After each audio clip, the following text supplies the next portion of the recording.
pròxim 7 de març tenim les herederes de la Singe. Ja està a la biblioteca i és un tomarro. Molt bé. Cau amb un peu. Està fàcil de llegir perquè és una historieta i va d'això, però és un tomarro. Ho dic jo perquè se l'agarreu si no se l'animeu. I una altra cosa, esta és nova. A veure, m'han proposat de la bibliotecària, m'ha proposat este llibre d'etnografia, es diu l'etnogràfic de València, este llibre. Es diu Fadrines. Jo vos ho explico, pare vos ho explica, tranquil. Es diu Fadrines. I no és una novel·la, és un assaig. Trata sobre això, sobre el problema que tenen les dones que no es casaven i tots els lios. Està fet per dos dones, dos xiques.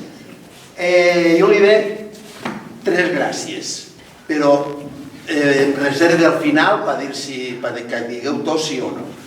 Una, que és un assaig, no llegim mai d'assajos així, una.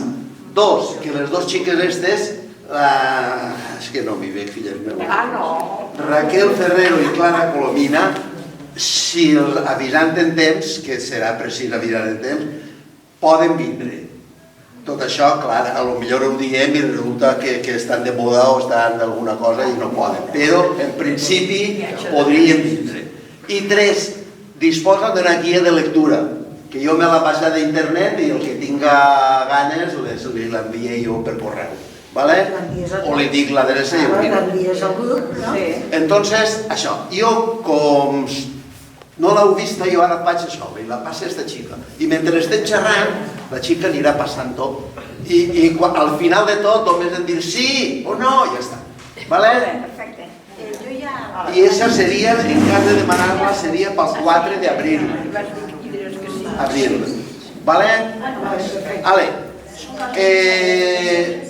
En totes les presentacions fan una presentació.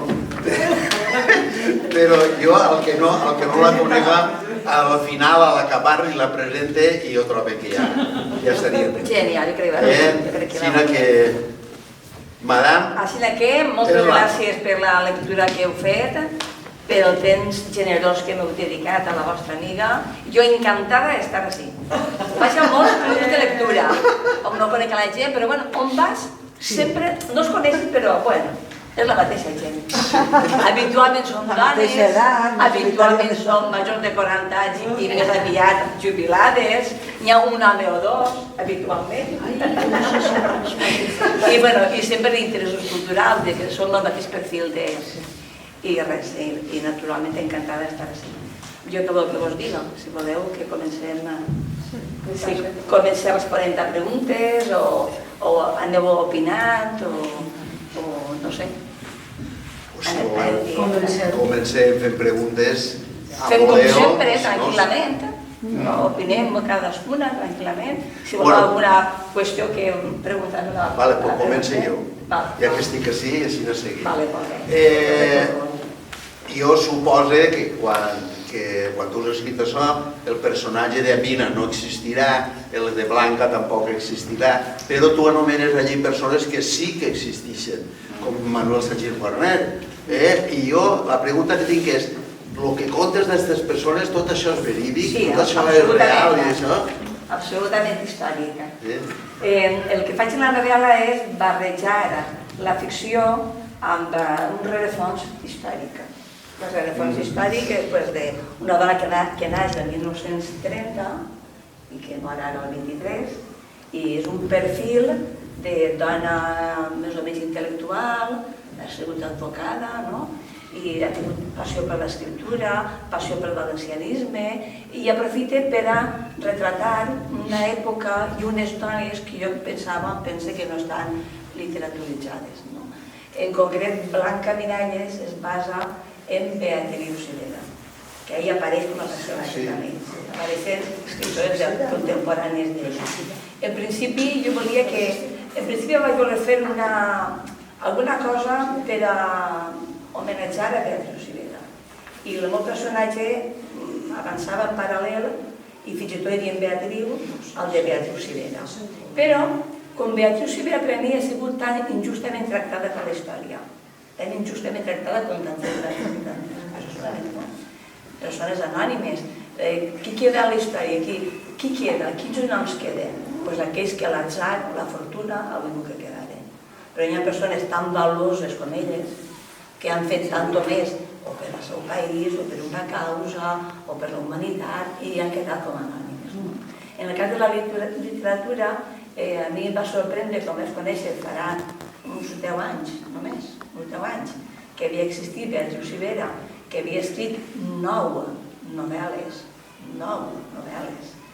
en valencià, la primera novel·lista en valencià,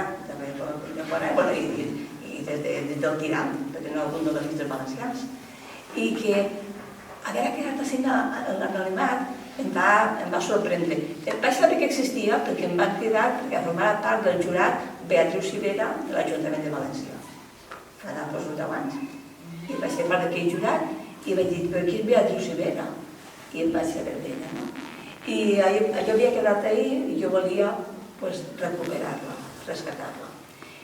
Quan vaig veure que Blanca, que la Beatriu de la bona vela, de nou ocultava a la Beatriu històrica, i quedarà com un personatge històric, un personatge en un novel·lat i un personatge històric. Beatriu Sivera apareixerà en la novel·la, però no apareixerà amagada sota el nom de la protagonista de ficció. I vaig canviar, ja s'anomenava Blanca Miralles i no la Beatriu, però la vida de Blanca va en paral·lel a la de Beatriu. Quan Josefina va guanyar el tal, esta Blanca Miralles de ficció, que em va preguntar la periodista que m'ha entrevistat per a la revista de Granera, em diu, però bueno, Blanca Miralles ha existit, és una novel·lista també, de ser amagades. I dic, no, esta és de ficció, però esta en parla l'altra. I bé, quan la novel·la dic que vaig ser finalista en el premi tal, junt amb Beatriu Sivera. Beatriu Sivera sí, ella no, perquè era una ficció, no? I aquesta és la història.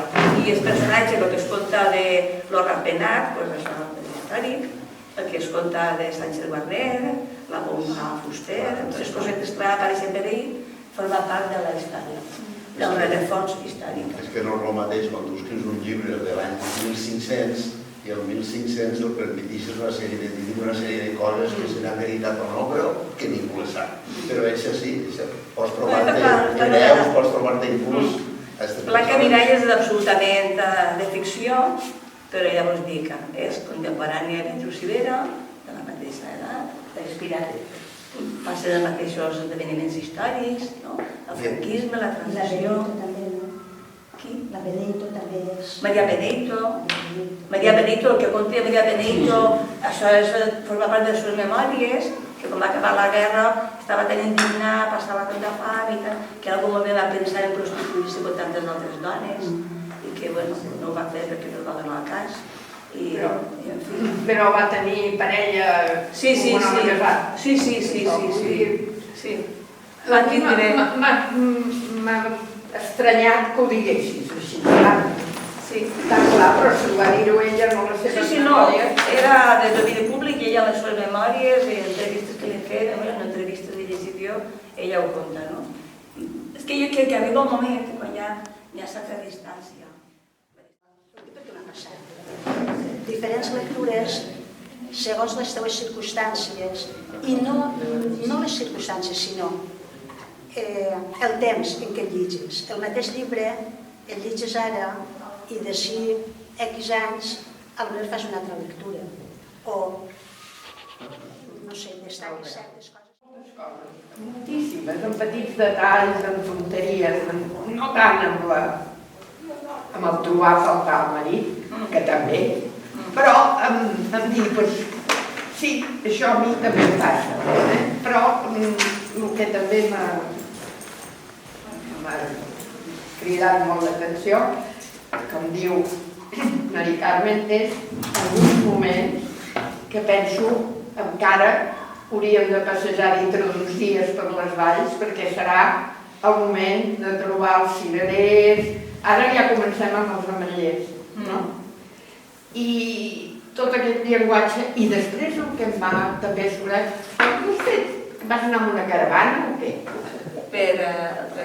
per l'explicació tan minuciosa dels camells, el que és una caravana, dimonis. Està molt de temps. Però t'hi has passat M'he documentat molt. molt, però jo em semblava que aquesta ha fet una mitja caravana, almenys. És que fins que no... Hem d'anar a veure l'arribada com... En cap moment volia fer un dramón. Però Amina era per fer un dramón. Exactament, Amina era per fer un dramón. Tu penses, però no... I jo volia molta protecció i jo buscava la bellesa. La creació ha de ser bonica. A mi no m'agrada donar a llegir coses terribles. No m'agrada llegir-les, no m'agrada donar-les a llegir. Sé que hi ha coses terribles, magnífiques, ja ho sé. Però ni les vull llegir, no sé si sabria, però tampoc les vull escriure. Jo, el temps generós que em donen els lectors, vull que s'ho passin bé. D'aquesta manera. Pues això l'alegria que passar-ho bé. D'aquesta manera. Més enllà de quedar bé, quedar mal, que em diguen que bé, que val, dic que tinc llits, gràcies per llegir-me, i a més tampoc vull passar-ho malament. I em passa 3 o 4 anys en la novel·la, que és una que em fa patir, doncs no, fa patir el de... M'ha agradat això, un poc de patir, un poc de... Mira, jo volia ara, això que acabes tu acabes de dir, a la pàgina 46, jo dic, bueno, quasi hauria un poquet per tot el dia, que trobo que t'identifiques amb el sentiment de Blanca quan diu escric per apropar-me a la bellesa. Bueno, més coses i fa per amarar-me d'ella, que és el que acabes de dir, no? Escric per apropar-me a la bellesa. No sé què més, perquè de tant en tant el moment de plenitud que em rescatava de tots els esforços i frustracions i que revestís el dia a dia amb el valor extraordinari de la cerca. Jo trobava que publicitaves una adés com a escriptora, no? Sí, està molt bé. Naturalment, moltes opinions que apareixen ahir són o compartides, no? Clar, escrivim sobre allò que pensem, vivim, controlem, no? Encara que siguin coses que tu no passen una vida, t'has de situar en aquest moment, però les has de pensar com a propi per poder escriure-les. És impossible donar vida al text si tu no el vius. M'ha donat compte que... I molts pensaments són els que jo compartís. Home, clar, l'estimació als nets, l'estimació als nets, el pensar que els fills tenen la seva vida i que tu estàs molt content quan els veus, però que facin, no hi ha més. I ja està, clar, se la deix. No, hi ha moltes altres coses. M'estimo a mi mateixa i vull estimar. T'has de cuidar, i és veritat, has d'estar, si no, ets un pes més. Blanca que se parer jo també. Has de cuidar-te i cadascú que es cuide i així. Sí, no, i és que és així, és al mateix temps un bon consell. Els que llegeixen i no se n'han donat compte que la vida és així, val la pena, dius, escolta, jo vull estar cara, però no vull ser un pes per ningú. Un destorb per ningú. Sí. Christine. Bueno, pues yo comenzaré, ya que es filosofar, comenzaré per una frase de Pindar que trobo que va molt bé, aquell poeta líric grec de 500 i pico abans de Crist, que va dir: ser veraç és l'inici d'una gran virtud. I aquí en aquest llibre, sobretot amb esa de Amina, sobre los problemas de la inmigración, después també la Blanca, hay unas páginas, esos 10 anys que va passar ella, tan... Bueno, ho llegiré perquè quan pense ho escric. Trobo que et va bé a ti, però també hi ha un oxímoron que et va bé, que aquest llibre és a la vegada tendre i a la vegada dur. És poètic, com deia Marie Carmen, però és dur també. És un llibre rudo. Però això de la immigrant i també de la situació de Blanca, que la descriveix molt bé com una dona viuda. Molt bé, molt bé. La construcció narrativa que has fet, jo l'he vist com un collage. És un collage. És un collage. Veig tot ple de petites coses així, el que has dit abans tu, que agafaves. Però quan tanques el llibre, ja no és un collage, és un tot ben arrodonit. Genial, això és el que tenia. Sí. I aquest llibre també ens deixa interrogació a nosaltres de l'Occident respecte a esa negror humana con esos problemas en el Mediterráneo que fa 20 anys o més i que no hay solució. En quant a la Blanca, pues, la trobem molt humana, amb molta dignitat. Les 10 anys de soledat les explica molt bé, no la trobes mai queixar-se, un fill aquí, un fill allà, tot escampat, i ella molt digna, sí, molt digna. Bueno, i tot el demás ho han dit ells també. És molt positiva aquesta dona, m'ha agradat molt. Mira, la regalaré també. Gràcies. A mi m'agraden sempre les novel·les fragmentàries i híbrides. És a dir, anar col·locant part del diari, part d'un autor, perquè crec que la nostra vida està feta d'aquests retalls. I contar la història no són mai lineals, la vida no és lineal. Però la història de Mina sí. La història de Mina transcorre i Blanca la fa lineal, mentre que la d'ella, d'ell, s'ha mort l'home, de sobte, que al principi dius, La vida de Mina està narrada per una escriptora. Exacte. L'escriptora li fa un principi i un avançat fins al final. Però la seva pròpia vida és la que va surant.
Thank